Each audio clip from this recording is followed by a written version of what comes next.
Estrofa 4. Cuando escucho los mensajes, los tengo que orar. En mi espíritu digiero todo el hablar. Coro. Todo lo de Dios hoy fluye en su espíritu. Le conozco ejercitando mi espíritu.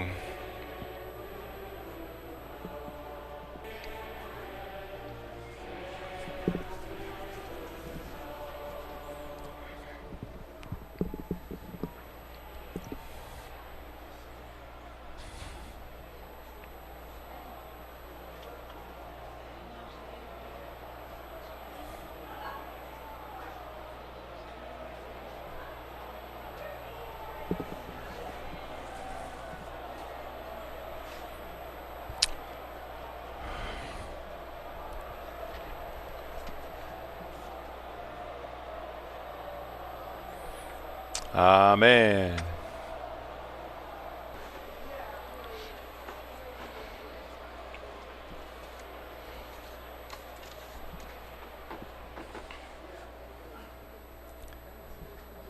Señor Jesús, te damos gracias por otro entrenamiento.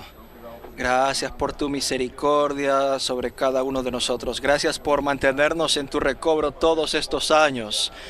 Gracias por traernos a este entrenamiento. Queremos tomarte como nuestro holocausto ahora mismo.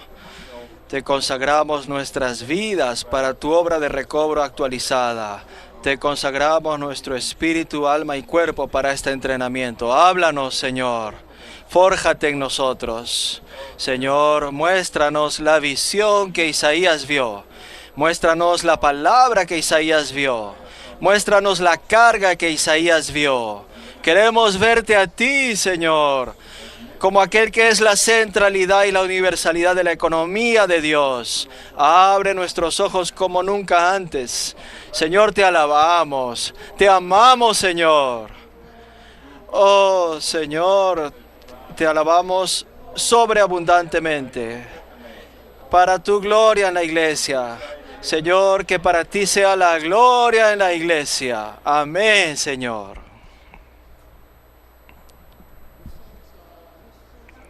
En este primer mensaje, santos, ustedes pueden ver el título.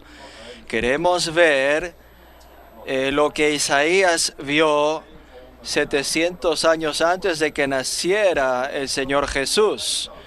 Y para ello ciertamente necesitamos que el Señor nos abra los ojos.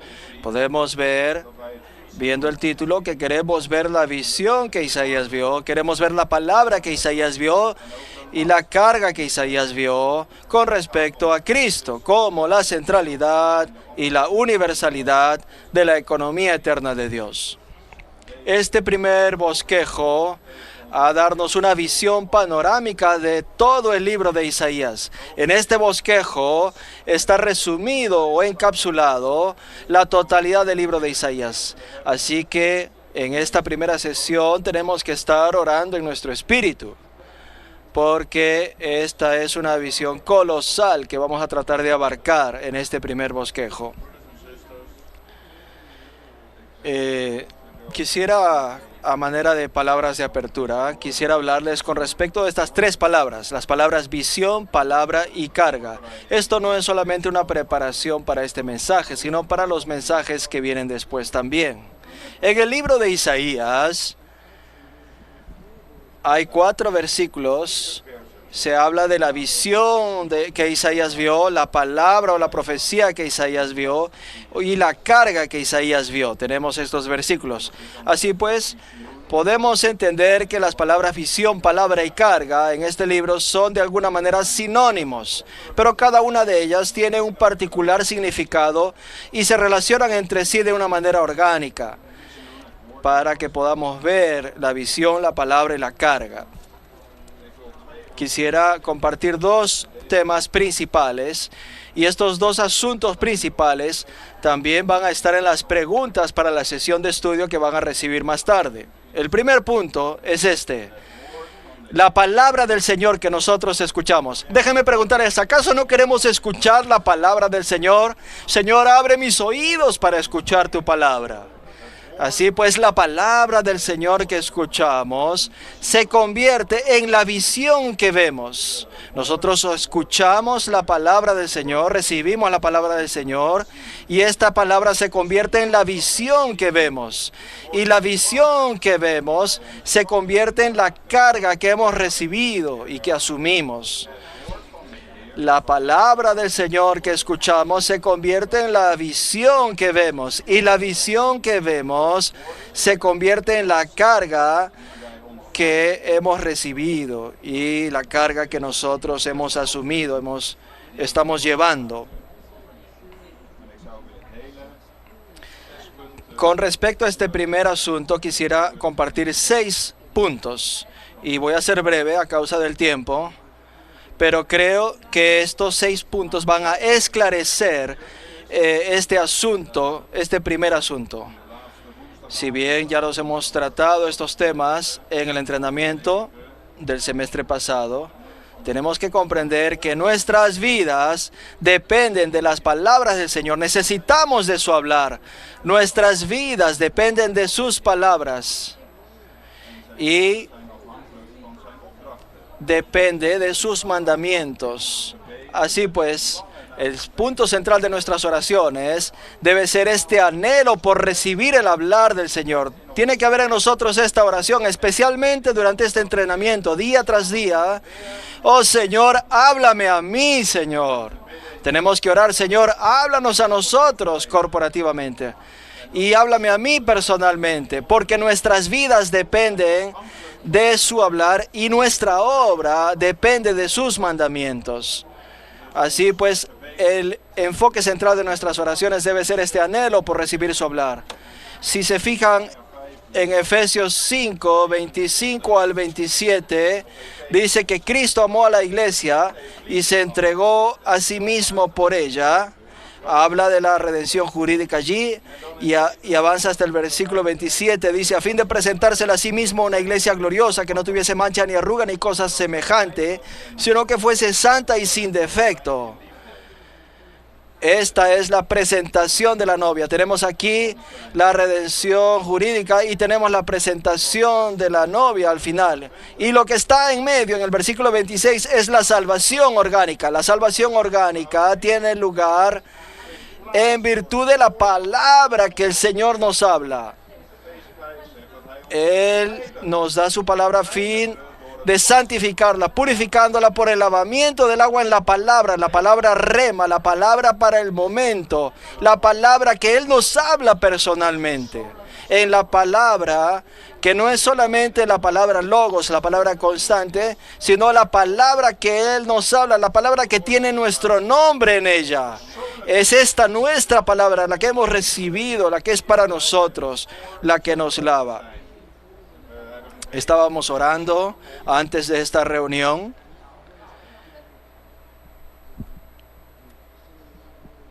Estoy mencionando al hermano Ron, pero el hermano Ron hizo esta oración y yo fui conmovido por esta oración.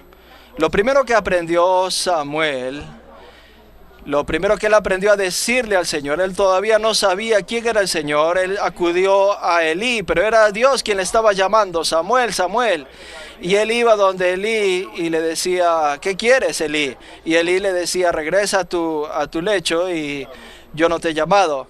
Recién a la tercera vez Elí se dio cuenta que es el Señor mismo que estaba llamando a este joven. Entonces le dijo, la próxima vez que tú escuches esa voz, tú tienes que decirle, háblame, Señor, porque tu siervo oye. Y esa fue la primera palabra que Samuel le habló al Señor. Oh, espero, santos, que todos tengamos esta oración en nosotros. Habla, Señor, porque tu siervo oye. Habla, Señor, porque tu siervo oye. El segundo punto que quiero tocar, el segundo punto dentro de este primer asunto, lo que nosotros vemos se basa en el hablar del Señor a nosotros. Lo que voy a compartirles es de Apocalipsis 2:7, la nota 1, Tal vez ustedes pueden leer esa nota más tarde, pero está basado en esa nota. Lo que nosotros podemos ver se basa en lo que el Señor nos ha hablado. En los asuntos espirituales, el ver depende del escuchar. Así pues, en Apocalipsis 1:10, dice que el Señor estaba en espíritu el día del Señor y Él escuchó una voz muy alta, una voz. Yo estaba en el Espíritu en el día del Señor y oí detrás de mí una gran voz como de trompeta. Así pues, Él escuchó primero la voz del Señor y entonces Él vio la visión de los 7 candeleros con el Hijo del Hombre paseándose en medio de los candeleros. Así pues, esto nos muestra que nuestra visión se basa en lo que hemos oído. Si nos fijamos en Isaías 9, 6 al 10, dice que si nuestro corazón se ha engrosado y nuestros oídos se han agravado, Él ha cegado nuestros ojos. Entonces, si en el versículo 10 dice que si Él ha engrosado nuestro corazón y ha agravado nuestros oídos, habrá cegado nuestros ojos. El Señor quiere abrirnos los ojos. El Señor quiere abrir nuestros oídos para escuchar su voz. Así que tenemos que orar: Señor, abre mis oídos para oír tu voz, para que podamos ver las cosas conforme a su economía. Y tenemos Isaías 54:5 para sustentar esto. El Señor Jesús, en Isaías 50, versículos 5 y 6, se describe su vivir. Dice que el Señor me abrió el oído mañana tras mañana, y Él me abrió el oído, y yo no fui rebelde ni me volví atrás. Y entonces Él pudo hablarle. Éxodo 21:6, el Señor es el siervo esclavo, y dice entonces: su amo lo llevará ante los jueces y le hará estar junto a la puerta o al poste, y su amo le horadará la oreja con lesna y será su siervo para siempre. El cuarto punto es este: los oídos que están sordos necesitan ser circuncidados. Tenemos que orar: Señor, circuncida mis oídos. Quiero que la carne sea cercenada de mi ser. Quiero ser despojado de esta carne. El siguiente versículo es Jeremías 6:10 y Hechos 7:51. Jeremías 6:10 nos muestra que tenemos que ser circuncidados en nuestros oídos para que no seamos sordos. También necesitamos que nuestros oídos sean lavados con la sangre y ungidos con el aceite. Cuando el leproso fue limpiado, fue purificado, el sacerdote tenía que aplicar la sangre a su oreja derecha, a su pulgar derecho y a su dedo gordo del pie derecho. Y después de haber aplicado la sangre, tenía que aplicar el ungüento a su oreja, a su dedo y al dedo de su pie. Esto muestra que nuestro oír tiene que ser lavado por su sangre y ungido con el ungüento para poder escuchar el hablar del Señor. Muchas veces tenemos que confesar: estamos escuchando mal, estamos escuchando las cosas equivocadas. Tenemos que ser lavados en nuestro oír. Alabado sea el Señor, que nuestros oídos pueden ser lavados y ungidos, y por 6 días podemos dedicarnos a escuchar nada más que la palabra de Dios. ¿No es esto maravilloso? No tenemos que escuchar más nada. Por 6 días no vamos a escuchar ninguna mala noticia. Solamente vamos a escuchar las buenas nuevas durante 6 días. ¡Qué maravilloso! Estas son las buenas nuevas de Cristo. Escuchamos la palabra de Dios y con nuestras manos podemos hacer la voluntad de Dios. Y con nuestros pies, representados por el dedo gordo del pie, andamos siguiendo a Dios. Así pues, nuestro oír va a determinar qué es lo que hacemos y cómo andamos. Así pues, el oír es algo de gran importancia. Número 6. Para poder servir al Señor como sacerdotes, tenemos que haber sido lavados con la sangre redentora. Levíticos 8:23 al 24 y Éxodo 20, creo. 26, 20. 26, 20. Y Éxodo 26, 20. ¿A qué nos referimos cuando hablamos de la carga del Señor?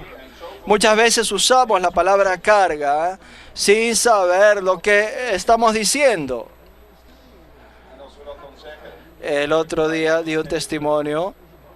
Yo era un nuevo en la vida de iglesia y traje a otro nuevo a la reunión. Él venía por primera vez a una reunión. Y una vez que acabó la reunión, esta persona nueva me preguntó a mí, que yo también era nuevo, me preguntó, ¿qué es la vida de iglesia? Y yo me pregunté, ¿qué es la vida de iglesia? Y yo no sabía qué era la vida de iglesia. Yo no sabía cómo responder a esa pregunta. Pero recordé esa canción, amamos la vida de iglesia, comer y beber y respirar al Señor Jesús. Y yo dije, gracias Señor, tengo algo. Oh, la vida de iglesia es comer, beber y respirar a Jesús. Y el nuevo dijo, oh, eso es maravilloso. Y yo dije, wow, qué bueno, me salvé. Oh, eso era todo lo que yo sabía con respecto a la vida de iglesia en aquel entonces. Pero de cualquier manera tal vez tengamos una carga por algo o hablemos de que el Señor tiene una carga. Quisiera definir qué es la carga del Señor. Cuando hablamos de la carga del Señor, hablamos de aquello que embarga el corazón del Señor, aquello que le pesa en su corazón, de una manera particular, de una manera especial. Hay algo que embarga su corazón para que su pueblo viva y sirva en la realidad de su economía eterna. Y repito esto nuevamente. Es aquello que pesa en el corazón del Señor, aquello que embarga su corazón de una manera particular con respecto al anhelo que tiene de que su pueblo sirva y adore en la economía eterna de Dios. La razón por la que les digo que hay una carga particular es porque en este mensaje hay una carga particular y en el siguiente mensaje va a haber una carga particular y así sucesivamente. En general, el Señor tiene una carga general que consiste en el deseo de su corazón, su economía eterna, que se cumple por medio de que Él se imparte en nuestro ser tripartito para que seamos llenos de sus riquezas y lleguemos a ser su plenitud para su expresión como el cuerpo de Cristo, la novia de Cristo y en su consumación la nueva Jerusalén como esposa de Cristo. Pero dentro de esa carga general, Él tiene una carga particular. Es aquello que pesa en su corazón, aquello que embarga su corazón con respecto de una manera particular. Y esta carga tiene que convertirse en nuestra carga. Así pues, cuando nosotros entremos en estos mensajes, vamos a recibir una carga, una determinada carga, una carga particular nos va a ser impartida a nosotros. De nuevo, la palabra que recibimos se convierte en la visión que vemos y la visión que vemos se convierte en la carga que llevamos. Y es de esta manera que el Señor expresa esta carga de que nosotros vivamos y sirvamos en su economía eterna. La visión que los profetas recibieron eran las cargas que ellos recibieron. Si no hay una carga, no es posible el ministerio de la palabra y no es posible profetizar para edificar la iglesia. Si carecemos de una carga, número 2, si carecemos de una carga, toda actividad que realicemos será muerta y ineficaz. Pero si tenemos una carga, seremos vivientes y florecientes. Si hemos recibido el hablar del Señor, si hemos visto la visión de Cristo en la iglesia, de Cristo como la centralidad y la universalidad de la economía de Dios, entonces aquello que pesa en el corazón del Señor ha de pesar en nuestro corazón, ha de ser aquello que embargue todo nuestro ser, y entonces podremos vivir y servir de una manera eficaz y floreciente. Si nosotros servimos por obligación en lugar de servir con una carga, ese servicio hará que perdamos la presencia del Señor. Así pues, no debemos servir por sentirnos obligados. Debemos servir con una carga. Cuando servimos con una carga, tenemos la presencia del Señor. Si solamente estamos sirviendo por obligación, perdemos la presencia del Señor. Cada vez que servimos, tenemos que servir con una carga. Cuando esta carga procede de la visión y la visión procede de la palabra, del hablar del Señor. Finalmente, el cuarto punto es que tenemos que liberar la carga del Señor, la visión del Señor, con una palabra expresa. Esto viene de Ezequiel 1:3. Dice la palabra.